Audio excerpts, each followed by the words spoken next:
Mesdames et Messieurs, nous sommes très heureux d'accueillir au Kremlin le président de la République française, M.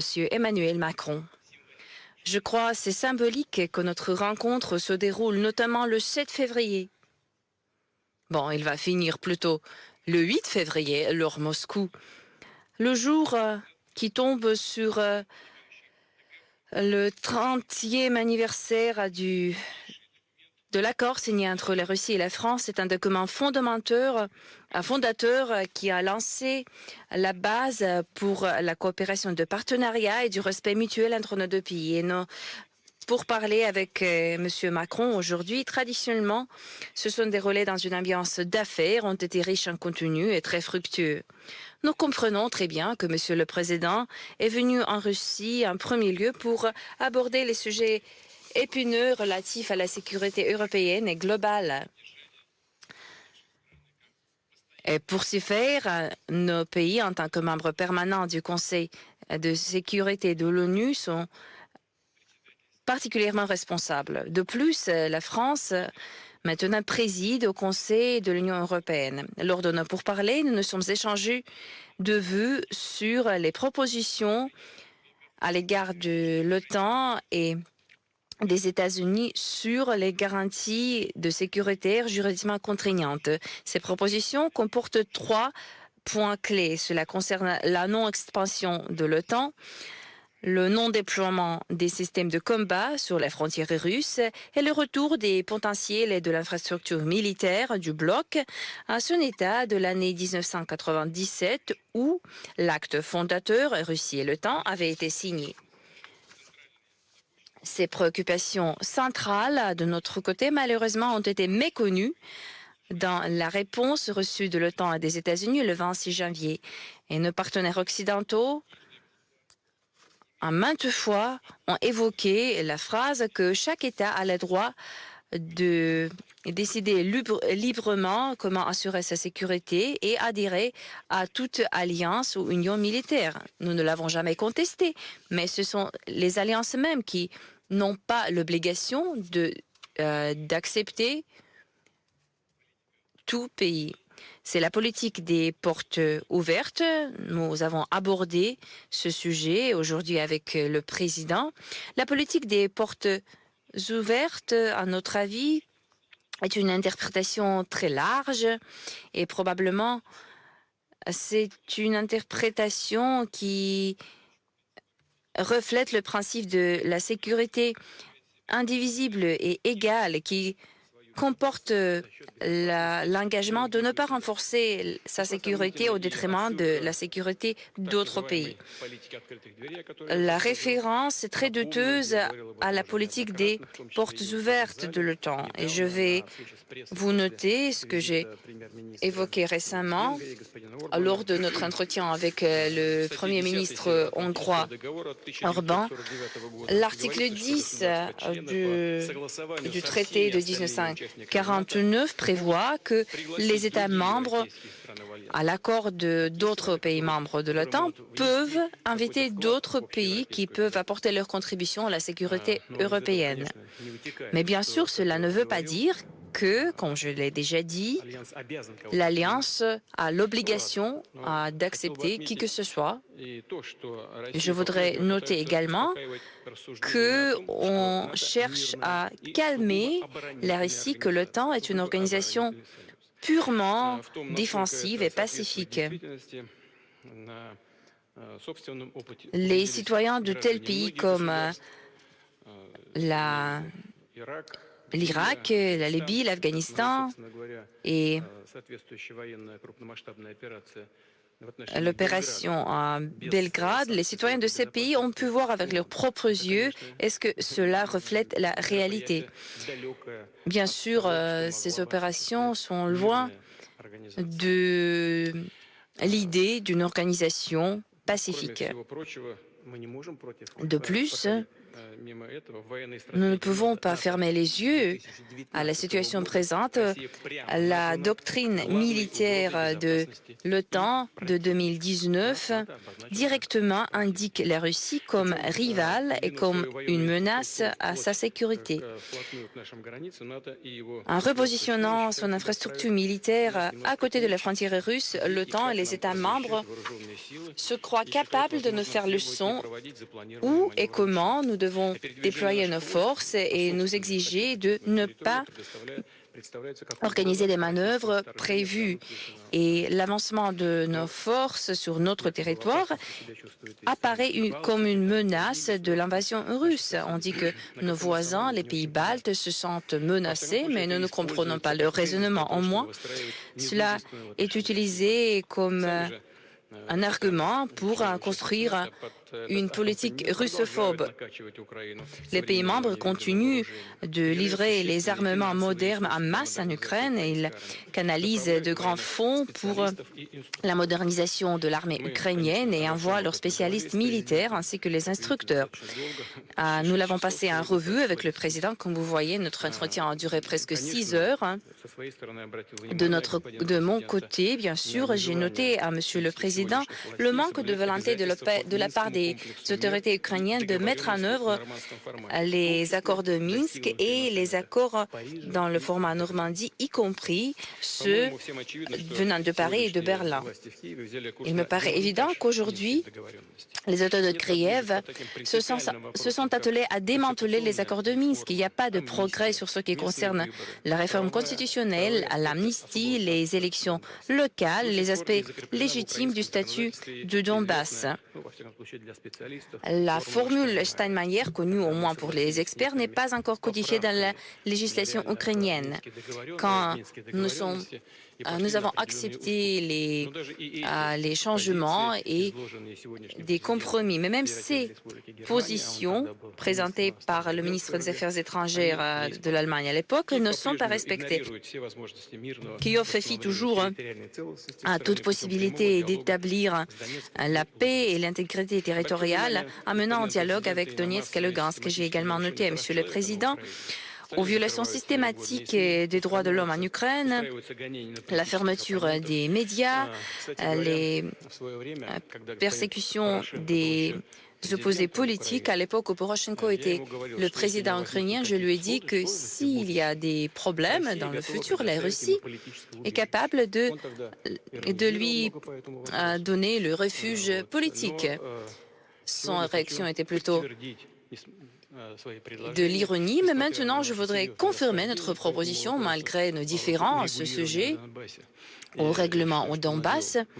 Je crois qu'il y avait pas mal d'erreurs commises par cet ancien président, mais sa persécution en tant qu'un traître, c'est un peu de trop de la part de nos autorités et nous sommes prêts à réfugier tel que le président Yushchenko. Mais je suis aussi préoccupé que la loi codifie la persécution de la population russophone qui est privée du droit d'être reconnue comme un peuple autochtone sur sa terre natale et ils sont aussi privés du droit d'utiliser leur langue maternelle, ce qui est bizarre parce que cela n'est pas reflété dans la position des pays européens. Nous espérons que notre entretien sur les garanties sécuritaires et les garanties de stabilité en Europe et le règlement interukrainien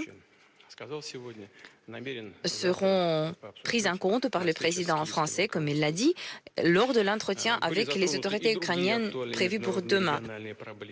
Nous avons abordé d'autres sujets de l'agenda international, par exemple la situation autour du Haut-Karabakh. Nous avons noté le rôle positif des soldats de la paix russes qui assurent le respect du cessez-le-feu et aident à restaurer la vie normale.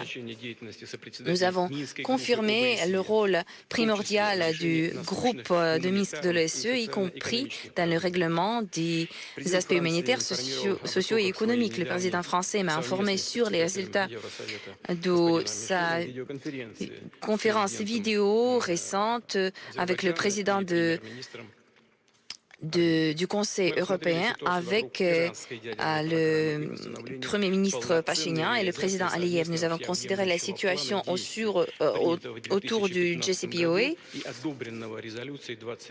qui avait été adopté par les résolutions du Conseil de sécurité onusien 2231. Nous partageons l'avis qu'il est nécessaire de poursuivre les efforts diplomatiques et contribuer à des solutions alignées de compromis pour maintenir ce document primordial. Donc, nos positions ici sont similaires. Bien sûr, nous sommes penchés sur les sujets de notre coopération bilatérale dans le domaine économique en premier lieu.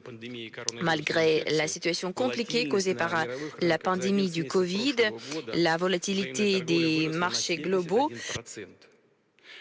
nos échanges ont connu une croissance de 111% pour les 11 premiers mois de 2021. Les investissements français sont accrus au niveau de 20 milliards. Nous nous sommes convenus de développer notre coopération dans les domaines économiques, culturels et humanitaires. Et bien sûr, en conclusion, je voudrais remercier Monsieur le Président pour les efforts que la France entreprend, dirigés par lui, pour régler un conflit, je ne vais pas vous le cacher, un conflit très aigu relatif à nos relations avec le temps en général et relatif à la sécurité et la création sur le continent européen de l'ambiance de la stabilité, de confiance mutuelle et le règlement de la crise à l'est de l'Ukraine. Je sais que malgré les problèmes qui sont multiples dans chaque pays et dans les affaires de chaque dirigeant, Monsieur le Président a considéré opportun de venir en Russie pour échanger les vues sur nos gestes postérieurs.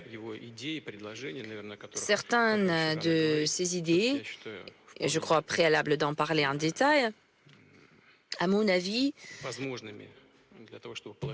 sont faisables et peuvent servir de la base pour nos activités éventuelles.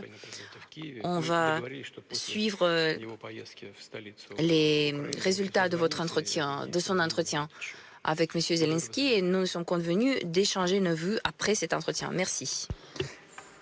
Merci beaucoup, Monsieur le Président. Vladimir, merci pour votre accueil dans un moment difficile à la fois par les contraintes sanitaires et les tensions qui sont à l'œuvre sur le continent européen et en ce jour, en effet, qui marque le 30e anniversaire de nos relations, la reprise de nos relations diplomatiques et de cet accord bilatéral que vous avez évoqué. Et je ne reviendrai pas sur ce que vous avez évoqué sur les relations bilatérales entre nos deux pays, parce que nous sommes aujourd'hui conscients de la gravité, l'un et l'autre, de la situation et de la nécessité impérative, dans l'intérêt de tous, de trouver le chemin de la préservation de la paix et de la stabilité en Europe. Et je crois profondément qu'il est encore temps. Le dialogue à la fois historique et stratégique que nous avons construit ensemble au cours des dernières années peut y aider. Et c'est dans ce contexte que nous avons décidé en effet de nous rencontrer aujourd'hui à Moscou. Nous avons eu un échange nourri, substantiel, concentré sur les tensions actuelles et les voies de désescalade comme les garanties de nature à préserver la sécurité et la stabilité sur notre continent. Monsieur le Président, vous venez de rappeler ici quelle était la vision de la Russie. Qu'il s'agisse de l'Alliance Atlantique, des intérêts de sécurité qui sont les vôtres ou de la question ukrainienne. Je crois que chacun aura vu que vous avez une vision forte qui parfois n'est pas la même que celle des Européens ou des Occidentaux. Le point n'est besoin ici de le souligner et qui marque très clairement des différences de vue qu'il faut assumer et que nous avons d'ailleurs regardé l'un et l'autre. Moi, je crois dans l'Europe et l'unité de l'Europe. Je pense que c'est un élément fondateur et fondamental. Et en effet, la politique de porte ouverte de l'OTAN a été actée en ce qu'elle est aussi essentielle, existentielle pour des pays comme la Suède ou la Finlande. Il serait surprenant d'ailleurs de leur dire soudainement que l'OTAN change de ligne. Par contre, nous devons considérer ce que vous avez exprimé avec vos mots, qui sont les incompréhensions successives, les traumatismes à coup sûr, qui se sont construits durant les 3 dernières décennies, et la nécessité de bâtir les termes nouveaux qui permettront seuls la sécurité et la stabilité dans la région. Mais je ne pense pas que bâtir ces termes nouveaux passe par la révision partielle des 30 dernières années d'accords, ni de nos principes fondamentaux, ni en limitant le droit de certains Européens qui ne sont pas partie prenante des désaccords actuels. Et je pense que c'est un élément très important. Une fois cela étant posé, nous avons essayé de bâtir des éléments de convergence pour agir utilement dans les prochaines semaines. Le premier élément, c'est la nécessité de travailler très rapidement pour éviter toute escalade. L'accumulation des tensions en cours emporte un risque de dégradation brutale de l'équilibre et de la stabilité du continent. Et elle ne serait dans l'intérêt de personne, car ni la Russie ni les Européens n'ont intérêt au désordre et à l'instabilité dans une période où les peuples du continent, éprouvés sur le plan sanitaire, mais aussi économique ou sociaux, aspirent avant tout à la tranquillité et à l'apaisement. Il relève donc de notre responsabilité partagée de nous entendre sur des mesures concrètes pour stabiliser la situation et envisager une désescalade. Nous les avons évoquées ensemble. Elles devront être confirmées dans les prochains jours et prochaines semaines. Elles dépendent des consultations qui sont en cours, des échanges avec les États-Unis, l'OTAN, des concertations avec les Européens, des échanges que j'aurai aussi demain avec le président Zelensky. Je veux ici dire que le président Poutine m'a en tout cas assuré de sa disponibilité à s'engager dans cette logique et sa volonté de maintenir ses équilibres d'initiative, et en particulier en ce qui concerne la souveraineté et l'intégrité territoriale de l'Ukraine. Les prochains jours seront déterminants et nécessitent évidemment des discussions nourries que nous allons poursuivre ensemble. Mais ça implique, et je crois que c'était très clair dans le propos que vient de tenir le président Poutine et l'échange que nous avons eu, une désescalade sûre et durable nécessite d'avancer sur les questions de fond. C'est le deuxième grand type de sujet sur lequel nous avons longuement discuté, qui est la volonté de travailler ensemble sur les garanties de sécurité qui nous permettront de construire un nouvel ordre de sécurité et de stabilité en Europe. Cet ordre dispose tout d'abord d'un socle que nous avons bâti et acté ensemble en tant qu'État souverain, conformément aussi au principe de continuité de la vie des États. Je parle là de la Russie et de la France, mais de tous les autres États qui sont partie prenante à ces traités. Ce socle, ce sont les principes fondateurs de la sécurité européenne, auxquels nous avons collectivement souscrit dans la Charte de Paris, puis réaffirmés dans les déclarations subséquentes de l'OSCE. Ces droits qui découlent de la souveraineté ont été, forcé de le constater, violés ou battus en brèche sur notre continent. Je pense par exemple au respect de l'intégrité territoriale des États, au non-recours à la menace ou à l'emploi de la force, à l'inviolabilité des frontières, à la non-intervention dans les affaires intérieures ou à l'exécution de bonne foi des obligations du droit international, comme au respect des droits de l'homme et des libertés fondamentales. Quelle que soit la lecture historique que nous faisons des crises, des déséquilibres qui ont bousculé ces dernières années, la sécurité de notre continent, dont nous avons là aussi longuement parlé, pour être maintenue, a besoin que nous ne reproduisions pas ici les erreurs du passé. Et donc, nous avons passé plusieurs heures à échanger aujourd'hui, mais c'est aussi le fil d'un échange et de discussions reprises, et commencé il y a plusieurs années. Je mesure les malentendus qui se sont installés, les traumatismes qui font partie aussi de l'histoire des peuples. Je ne mésestime pas non plus les morsures du passé et les traumatismes qui existent chez plusieurs membres de l'Union européenne qui ont vécu un XXe siècle différent de celui de la France. Et je crois que nous ne pouvons pas construire ni notre présent ni notre avenir en faisant fi de cela. Ça n'a pas disparu durant ces 30 dernières années. Mais nous ne pouvons pas courir le risque collectivement de voir revenir en Europe le spectre de la confrontation, des sphères d'influence, de l'instabilité et du désordre. Cela créerait d'autres fractures, d'autres rancœurs, d'autres menaces. Il est toujours simple de commencer un conflit, beaucoup moins de savoir le terminer et de bâtir une paix durable. C'est pourquoi je ne crois pas que nous soyons condamnés à choisir entre de nouvelles règles ou l'absence de règles. C'est ce qui relève chez moi de l'optimisme de la volonté. Parce que je sais l'attachement de la Russie à la souveraineté et aux droits qu'elle emporte, j'ai la conviction que nous pourrons construire la sécurité et la stabilité en Europe en réaffirmant et en respectant l'acquis de l'OSCE que nous avons construit ensemble, mais aussi en bâtissant des solutions nouvelles, peut-être plus innovantes, sur justement notre capacité à apporter des garanties concrètes de sécurité.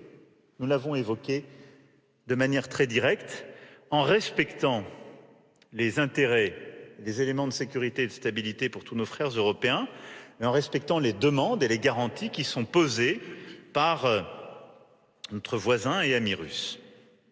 J'ai dit au président Poutine ma préoccupation à cet égard sur le projet de nouvelle constitution de la Biélorussie, qui propose de supprimer deux notions fondamentales de son statut depuis 1994 et l'appel du 27 décembre dernier du président Loukachenko sur les armes nucléaires. J'ai à cet égard, je dois le dire, été rassuré par le président Poutine.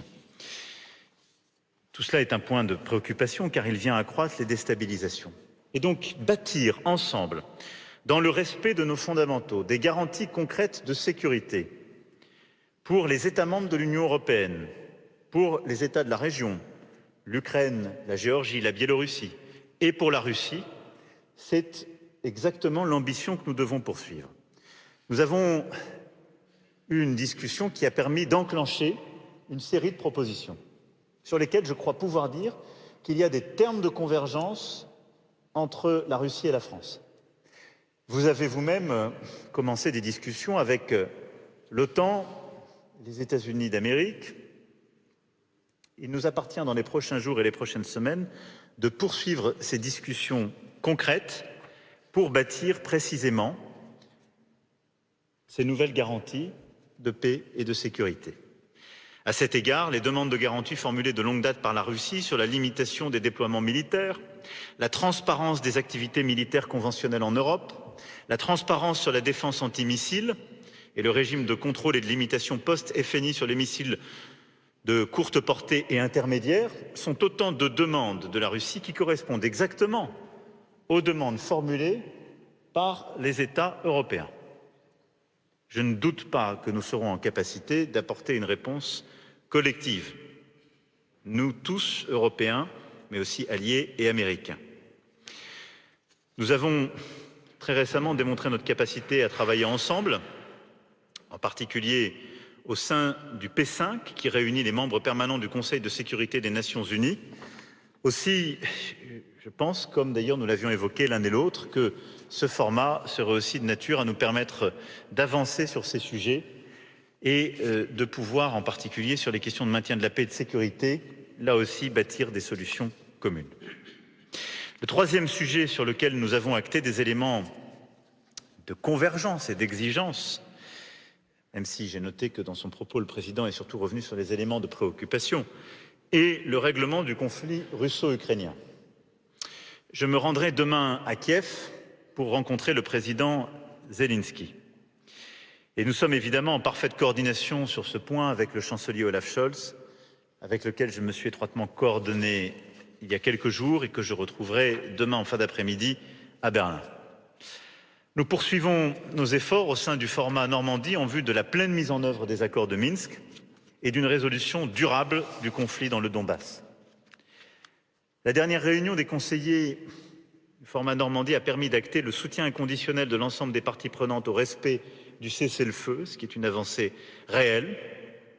Et nous souhaitons bâtir sur cette dynamique afin d'avancer de manière très concrète et de continuer la mise en œuvre de ces accords strictement et en totalité. Et nous sommes revenus sur plusieurs points techniques durant la discussion. Je veux ici saluer les efforts faits par le président Zelensky, en particulier les engagements clairs qu'il a pris dans ce format et vis-à-vis de nous tous, de retirer les lois qui n'étaient pas conformes justement aux accords de Minsk, puisque les lois évoquées par le président Poutine ont bien été retirées à l'initiative du président Zelensky, de la même manière que le président Poutine a pu m'apporter pleine clarification sur les rumeurs qui courent de lois qui seraient ici déposées, qui ne seraient pas non plus conformes à ces accords. Il n'en serait pas du tout question non plus. Sur la base de cette situation clarifiée, nous devons continuer à avancer, nous réengager. C'est essentiel pour la paix et la stabilité en Europe, car ce conflit est au cœur des tensions que nous vivons aujourd'hui et il est nécessaire de parvenir à un règlement qui permettrait que la Russie et l'Union européenne puissent réengager fortement leurs relations. Nous avons aussi évoqué plusieurs autres sujets. Enfin, la question évidemment conflit entre l'Arménie et l'Azerbaïdjan. Et je veux ici me féliciter de la libération de 8 prisonniers qui est effective depuis ce matin. Le transfert s'est fait dans un avion mis à disposition par notre centre de crise et qui fait suite en effet à la visioconférence que nous avons tenue avec le Premier ministre Pachinian et le président Aliyev vendredi dernier. Et le président Aliyev a donc tenu l'engagement pris à notre égard sur le sujet des prisonniers, des disparus, de la frontière, des infrastructures de connexion, comme des éléments futurs de stabilité. Nous avons échangé de manière très directe. Je crois pouvoir dire d'ailleurs que nous avons une communauté de vues, Président, sur ce sujet. Et je veux ici saluer en effet le rôle que vos troupes ont pu avoir à la frontière dans un temps qui est extrêmement difficile. Et comme vous, souligner l'importance en effet du comité de Minsk dans le cadre justement des accords qui sont aujourd'hui les nôtres et donc du rôle tout particulier que la Russie et la France jouent à cet égard. Nous avons également évoqué la question iranienne, suite aux initiatives prises récemment par les États-Unis d'Amérique et les Européens, et là aussi une vraie convergence de vues sur ce sujet. Voilà, je ne serai pas plus long, je veux simplement dire que dans le moment extrêmement grave que nous vivons pour notre sécurité collective et la paix en Europe, nous avons pu mesurer les éléments aujourd'hui d'interprétations différentes ou de désaccords relatifs, mais également les éléments de convergence. Notre devoir est de travailler ensemble pour avancer. Je crois pouvoir dire que nous sommes l'un et l'autre convaincus qu'il n'y a aucune solution raisonnable et durable qui ne passe par le truchement des voies diplomatiques et politiques. Les prochains jours et les prochaines semaines seront donc marqués par des contacts que nous allons intensifier avec évidemment l'ensemble de nos partenaires européens, avec nos alliés, avec également l'Ukraine et les autres pays de la région. Nous aurons l'occasion dès d'ailleurs les prochains jours de rééchanger ensemble par voie téléphonique. Et sur le sujet de l'Ukraine comme de notre sécurité collective, notre volonté est de bâtir le cadre de confiance qui nous permettra d'avancer. Avec une même volonté, préserver la stabilité, la paix et réenclencher des mécanismes de confiance pour notre Europe. C'est notre responsabilité collective et je veux ici dire l'engagement plein et entier de la France en la matière. Je vous remercie, Président, pour votre accueil aujourd'hui.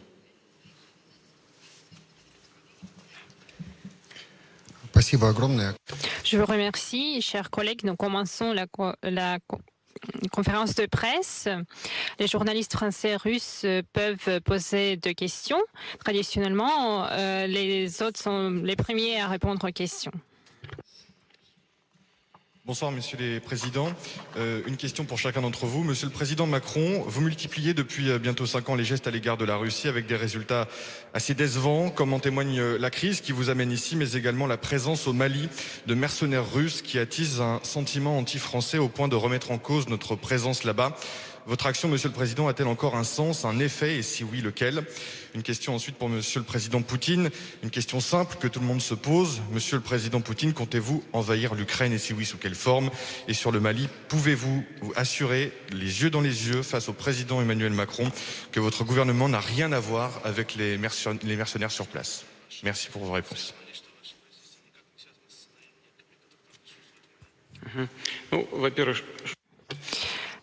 En premier lieu, en ce qui concerne le Mali, Monsieur le Président m'a plusieurs fois posé cette question. Nous l'avons discuté. Monsieur le Président connaît parfaitement notre position du gouvernement russe et que la Fédération russe n'a rien à voir avec les entreprises militaires privées qui opèrent au Mali. Autant que nous sachions, il n'y a pas eu de remarques sur les opérations de telles sociétés. En ce qui concerne la logique de l'OTAN et les membres futurs et les membres actuels de l'Alliance, s'ils commencent à coopérer avec ces entreprises, c'est leur choix. Mais je voudrais souligner encore une fois, lors de cette conférence de presse, que l'État russe n'a rien à voir avec cela. Il y a des intérêts commerciaux de nos entreprises qui se mettent d'accord avec le gouvernement malien. Nous allons voir ce problème de près, mais encore une fois, nous n'avons rien à voir avec cela. Deuxièmement, en ce qui concerne la situation en Ukraine et de nos discussions, de nos préoccupations, j'ai dit exactement sur cette place, il y a quelques jours, lors de la conférence de presse après notre dialogue avec le Premier ministre hongrois. Je voudrais répéter encore une fois cette logique. Nous sommes catégoriquement contre l'élargissement de l'OTAN avec de nouveaux membres à l'Est, puisque cela, premièrement, nous pose la menace de l'élargissement continu de l'OTAN envers nos frontières. Ce ne sont pas nous qui approchons les États de l'OTAN, ce sont les OTANiens qui approchent la Russie. Ce ne sont pas nous qui sont sur la frontière. C'est l'infrastructure otanienne qui nous approche. Deuxièmement, pourquoi est-ce que l'adhésion de l'Ukraine est si menaçante pour nous? La France croit que la Crimée est la partie de l'Ukraine. Nous croyons que c'est la partie de la Fédération de Russie. S'il y a des tentatives de changer cette situation par la voie militaire, et les documents doctrinaux de l'Ukraine prévoient que la Crimée, c'est le territoire ukrainien, imaginez que l'Ukraine est le membre de l'OTAN. L'article 5 n'a pas été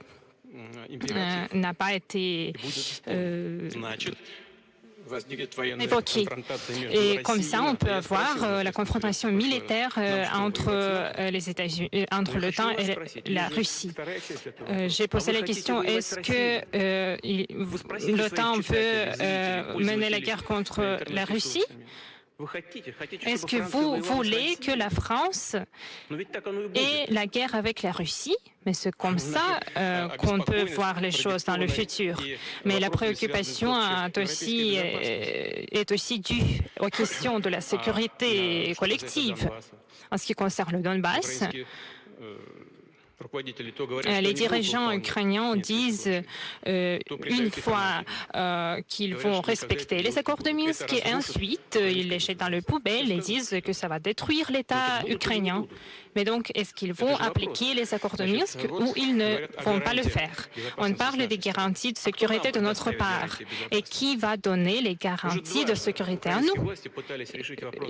Déjà 2 fois, on a essayé de régler ce problème d'une manière militaire au Donbass, puis on a eu des accords de Minsk approuvés par le Conseil de sécurité de l'ONU. Est-ce qu'ils vont appliquer ces accords ou pas? Qu'est-ce qu'on doit penser sur ce sujet? Mais on a tenté déjà 2 fois de régler cette question par la voie militaire. Et où sont les garanties qu'ils ne vont pas le faire dans le futur? Cela exige de l'examination concrète, détaillée par nous. Je suis très connaissant que nous pouvons discuter ces questions-là aujourd'hui à Moscou ensemble, parce que ce ne sont pas des questions de sécurité de la Russie, mais aussi de l'Europe. On parle non seulement de l'élargissement de l'OTAN, nous sommes aussi contre le déploiement des systèmes de combat à nos frontières. Si tout le monde veut de la confiance, qu'est-ce qu'il y a de mauvais de ne pas instaurer des systèmes de combat à nos frontières? Qu'est-ce qu'il y a de mauvais dans cela? Et si l'OTAN est l'organisation pacifique, est-ce que c'est mauvais de faire retourner l'OTAN à l'infrastructure sur l'étape de la signature de 1997? Qu'est-ce qu'il y a de mauvais là-dessus? Et on parle des obligations sur la politique de porte ouverte. C'est une des questions clés pour nous et je vais vous expliquer pourquoi. Nous avons discuté tout cela pendant presque 6 heures. Demain, le président va aller à Kiev. En tout cas, il m'a expliqué son plan. Il va travailler dans cette direction. Je suis très reconnaissant qu'il emploie ses efforts, Pour revenir à votre question, je pense que d'abord c'est la responsabilité de la France d'avoir une relation la plus forte possible avec la Russie.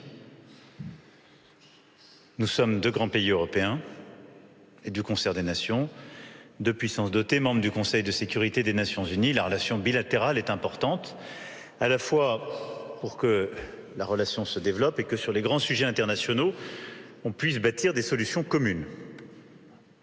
C'est ce que nous essayons de faire sur des questions comme la question iranienne. C'est des choses aussi sur lesquelles nous essayons de trouver des voies de convergence, sur la question comme la Libye ou autre. Nous avons eu des désaccords, nous avons su bâtir parfois des accords et des compromis. Donc pour moi, c'est une évidence.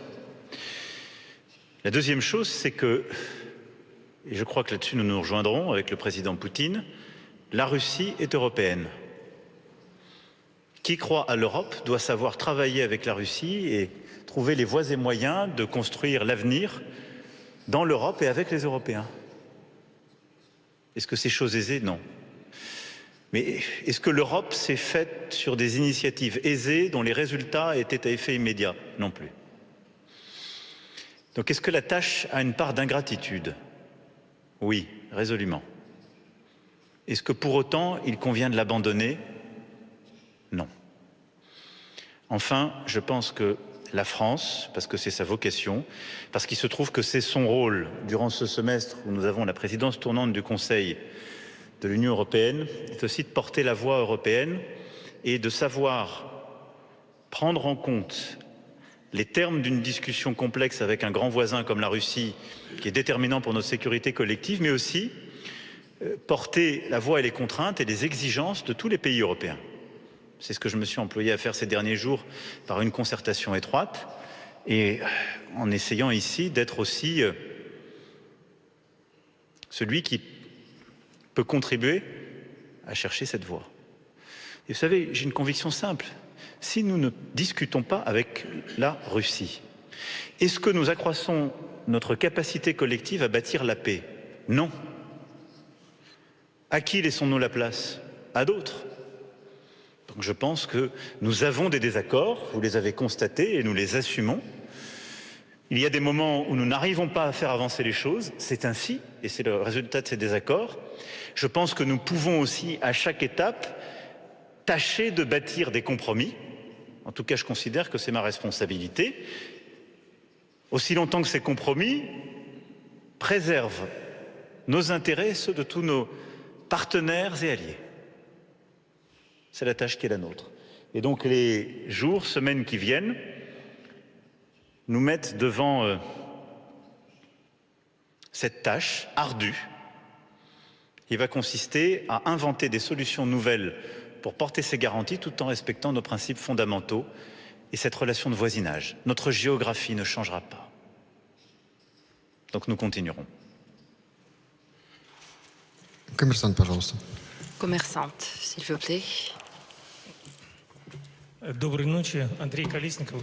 Bonne nuit, Andrei Kolesnikov, commerçante. J'ai une question au président russe. Monsieur Poutine, comment estimez-vous les perspectives du règlement au sud-est de l'Ukraine? Notamment, à votre avis, est-ce que les accords de Minsk sont encore en vie? Et une question au président français, presque au même sujet. En tant que je comprenne, vous avez décidé de passer la nuit à Moscou et demain matin, aller à Kiev, où vous avez l'entretien prévu avec Vladimir Zelensky. Quel est votre message que vous prendrez avec vous à Kiev, compte tenu de la dernière déclaration venant de Kiev que les accords de Minsk, si ils sont mis en œuvre, où la France est le garant de leur respect, vont causer la déchéance de l'État ukrainien? Quant aux accords de Minsk, s'ils sont en vie et s'il y a des perspectives ou pas, je crois que nous n'avons pas d'autre alternative. Je vais le répéter. De Kiev, on entend qu'ils vont respecter les accords ou que cela va causer la déchéance de l'État. Récemment, le président a annoncé que ces articles lui déplaisent, mais ça n'a pas l'importance si tu l'aimes ou pas, c'est à toi de les respecter. Ils ne vont pas parler directement avec les représentants du Donbass, mais les accords prévoient dans leurs articles 11, 12 et 9 que ce sont les sujets à être négociés et accordés avec les représentants de ces territoires. Comment pourrait-on travailler autrement? C'est impossible. Donc il faut chercher du courage pour accepter ce que c'est et ne pas appeler noir blanc et blanc noir, parce que les autorités présentes sont allées aux élections en donnant cette promesse d'appliquer des moyens pacifiques pour régler cette crise. Et j'espère qu'en fin de compte, c'est ce qu'on va faire, parce qu'autrement, parce qu'il n'y a pas d'autre voie. Maintenant, c'est Poroshenko qui est accusé de trahison en faisant référence à sa signature dans les accords, mais bien sûr, c'est ce qui a été confirmé par les résolutions onusiennes. Ce n'était pas une blague quand j'ai dit que le moment va venir et nous serons prêts à te réfugier pour des aspects humanitaires, pas à cause de sa politique, mais pour les causes humanitaires. C'est ce que je savais, j'avais raison, mais maintenant, lui, il est persécuté. Mais tout cela est relatif à ce combat interne politique.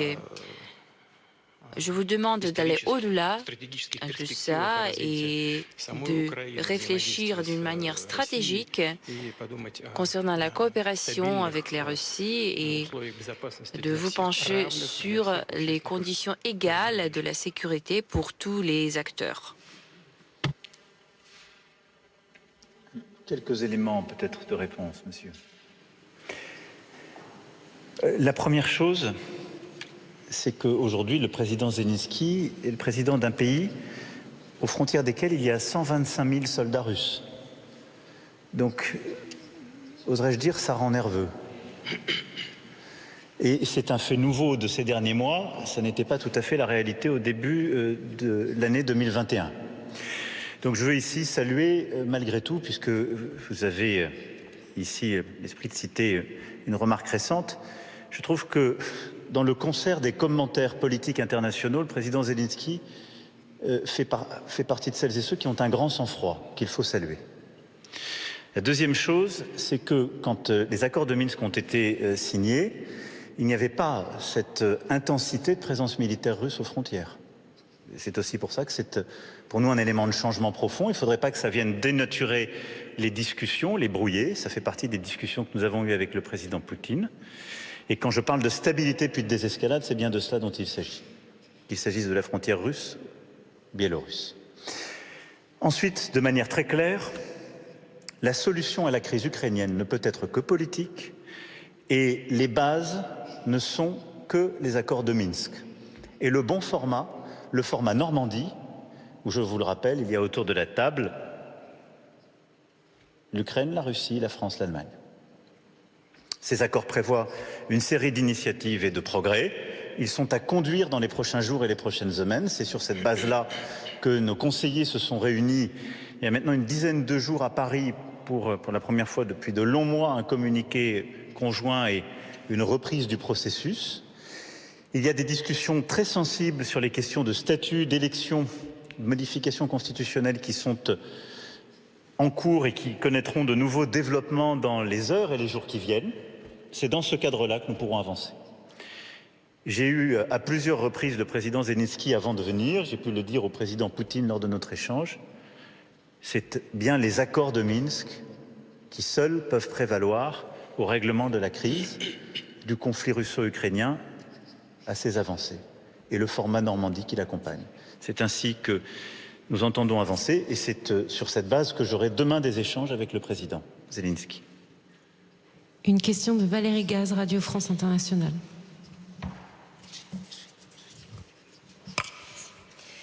Bonsoir, messieurs les présidents. Monsieur le président Macron, avec quelle casquette êtes-vous venu à Moscou aujourd'hui? Parlez-vous au nom de la France ou de tous les Européens? Le chancelier Scholz est actuellement à Washington.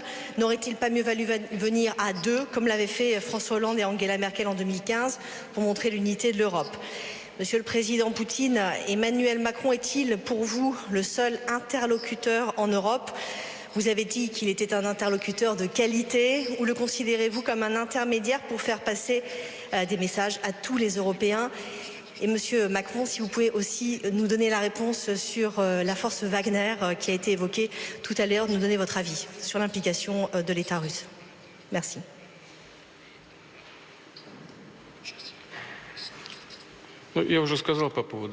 J'ai déjà dit sur la société Wagner, j'ai dit que l'État russe n'a rien à faire avec cela. Je le dis en toute responsabilité, sans les arrière-pensées.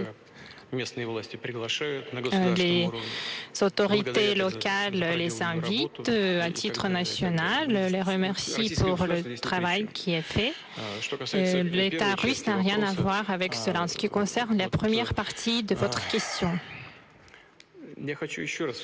je voudrais souligner encore une fois, je l'ai déjà évoqué et je veux que vous m'entendiez et le passiez à vos publics, à vos lecteurs. Si l'Ukraine est le membre de l'OTAN et va récupérer les Crimées par la voie militaire, les pays européens vont être entraînés automatiquement dans le conflit avec la Russie. Bien sûr que le potentiel de l'OTAN unie et la Russie ne sont pas comparables, mais nous comprenons que la Russie est une puissance nucléaire qui dépasse par quelques types d'équipements les autres pays. Vous serez entraînés dans ce conflit malgré votre volonté. Vous n'aurez même pas le temps de réagir. Bien sûr que le président Macron ne veut pas ce scénario. Moi non plus, je ne le veux pas. Mais voici, il est là, il me parle depuis déjà 6 heures, presque en me torturant. Je crois que c'est une mission très courageuse. Je suis très reconnaissant à lui qu'il entreprend ses efforts pour trouver les compromis qui sont admissibles pour nous tous. Et les propositions que nous avons adressées à l'OTAN et à Washington, il n'y a aucun point qui n'est pas faisable, aucun point.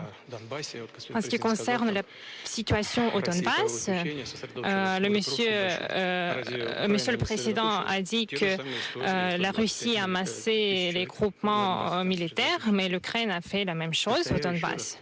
Je vous répète encore une fois, ils ont tenté 2 fois déjà de régler cette question d'une manière militaire, sans le cacher, en utilisant l'équipement militaire et l'aviation, et qui va nous donner des garanties que cela n'arrivera pas.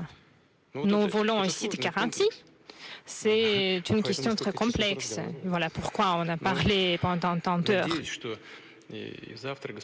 J'espère que demain, Monsieur le Président va discuter ces questions épineuses, mais qu'après les consultations avec les dirigeants ukrainiens, nous allons recevoir les réactions, la réponse sur ce qui est admissible pour l'Ukraine et sur la base sur laquelle nous allons construire nos relations dans le futur. Quelques remarques. D'abord, je veux vous rassurer, nous avons une coordination très étroite avec le chancelier Scholz, que j'ai été visité à Berlin la semaine dernière, il y a 15 jours, pardon, et avec lequel j'ai échangé à plusieurs reprises depuis. Et nous aurons une coordination dès notre retour et de Washington et de Moscou. De la même manière qu'en tant que président du Conseil de l'Union européenne pour ce semestre, j'ai pu échanger avec l'ensemble de mes collègues qui sont les plus exposés à cette situation et qui ont des préoccupations ou des voix fortes sur ce sujet. Et ces derniers jours ont été d'ailleurs marqués par toutes ces consultations, y compris d'ailleurs avec Britanniques et Américains à 2 reprises. Donc les consultations sont extrêmement intenses. Le chancelier lui viendra la semaine prochaine, parce que ce que je fais aujourd'hui est très différent des situations que nous avons pu connaître, et en 2008 et en 2014. Nous ne sommes pas dans une situation de guerre chaude comme il y a eu en Géorgie ou en Ukraine. Nous sommes dans une situation de tension extrême, à un niveau d'incandescence que l'Europe a rarement connu ces dernières décennies, dont vous avez compris que c'est essentiellement un sujet entre Russie et OTAN et au fond sur notre sécurité collective. C'est donc un processus que nous entamons. Mais c'est profondément différent des situations auxquelles vous faites référence. C'est pourquoi nous allons continuer d'abord cette concertation très étroite, mais sur la base de l'échange que nous avons eu aujourd'hui, nous allons aussi avancer, essayer d'enclencher un mécanisme nouveau.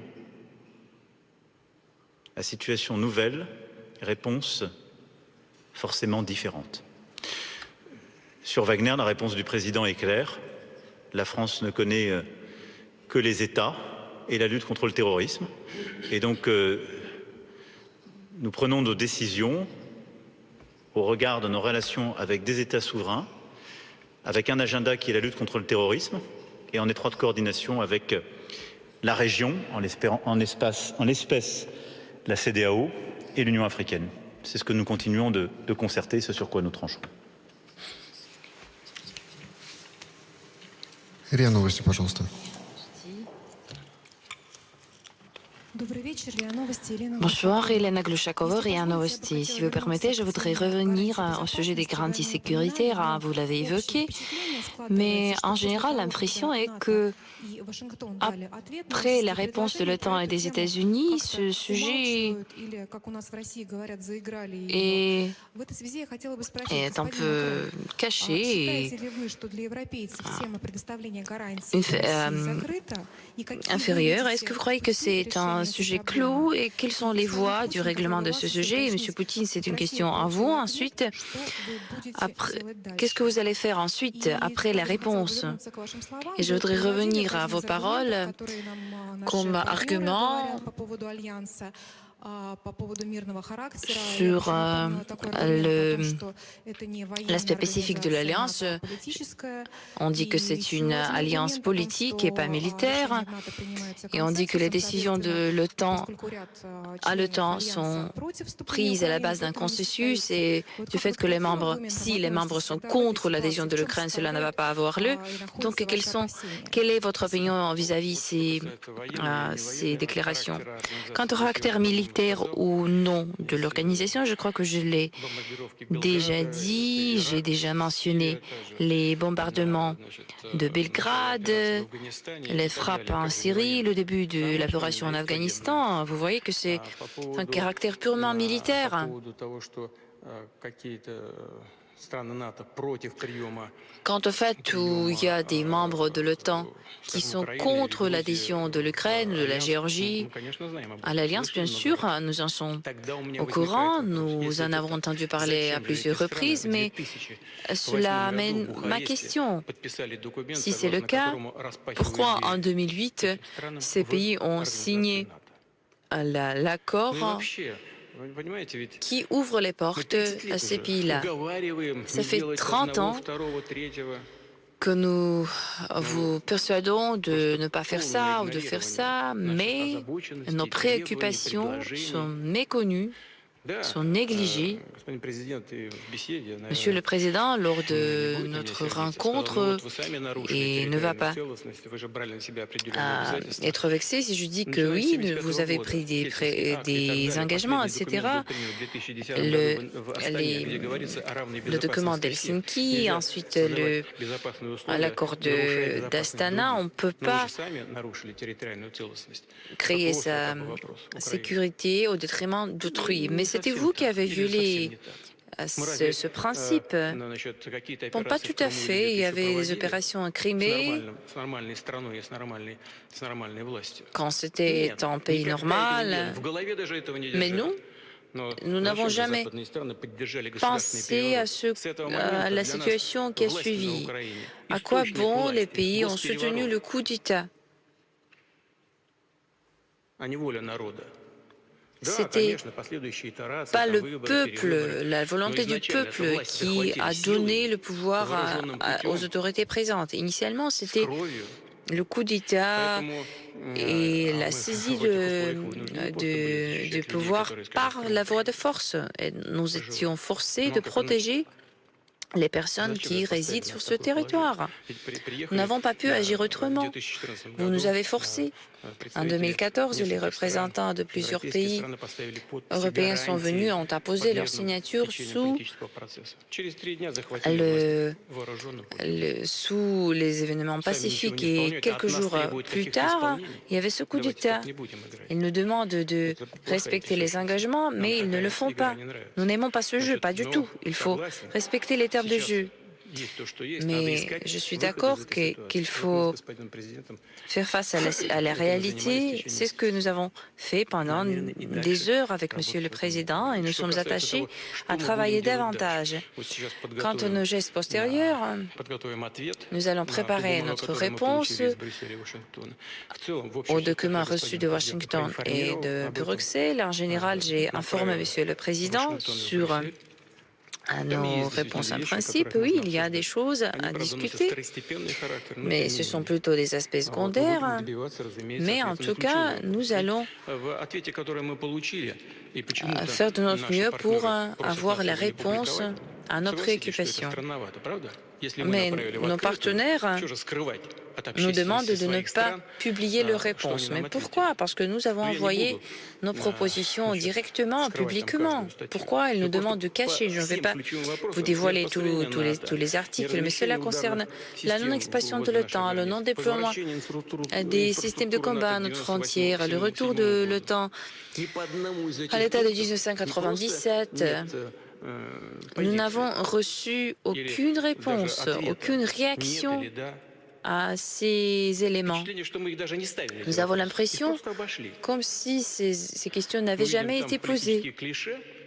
Nous trouvons les idées reçues, des clichés et les propositions concernant les sujets secondaires. Mais je ne crois pas que c'est la fin de notre dialogue. Nous allons formuler notre réponse, notre vision, l'envoyer à Washington. Et, Monsieur le Président, nous allons vous informer sur le fond de notre position.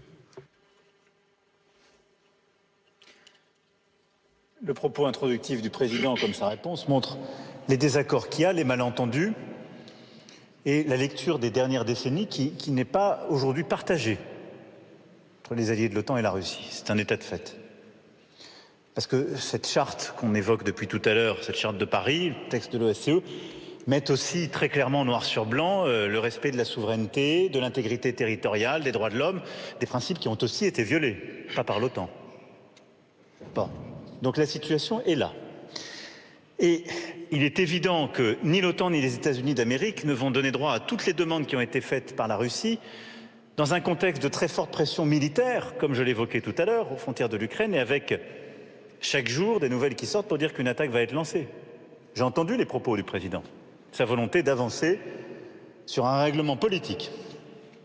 Mais la situation est là, celle d'une grande tension. Donc, Trouver un accord et construire une solution politique, ça ne veut pas dire on est d'accord sur tout, circuler.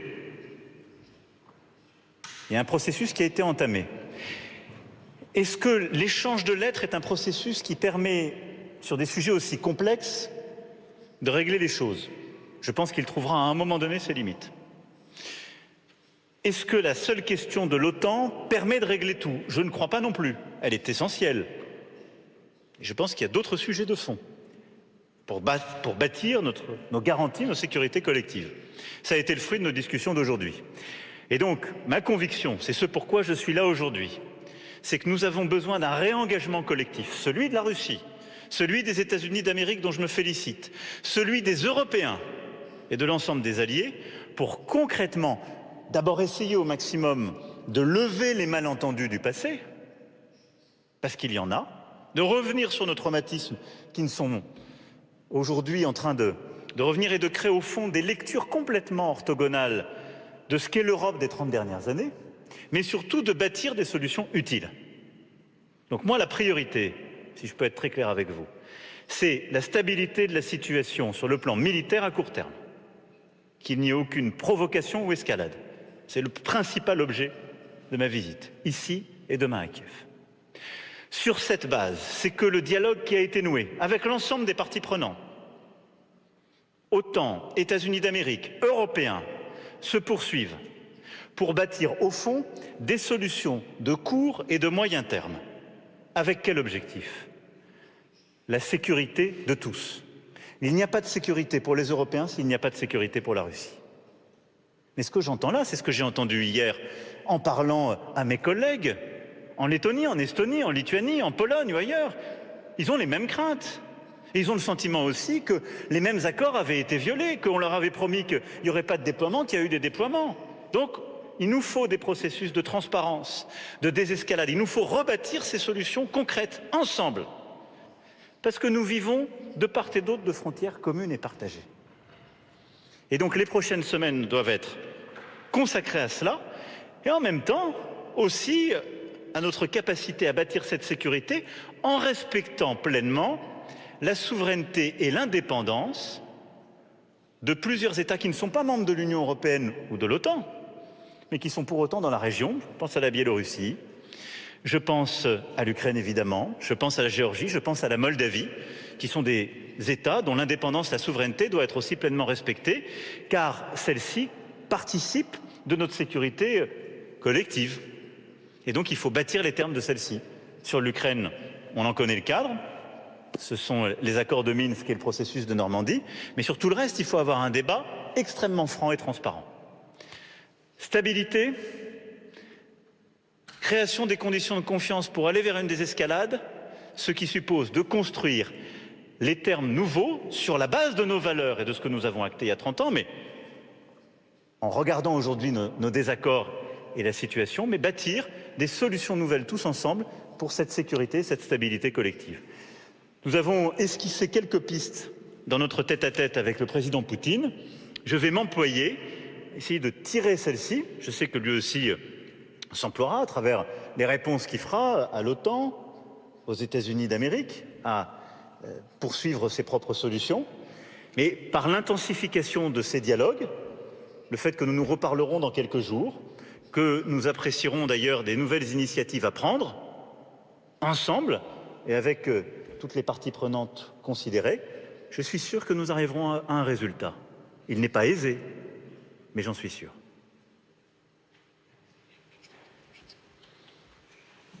Спасибо, коллеги. Merci. Спасибо. Merci beaucoup. Je vais prendre.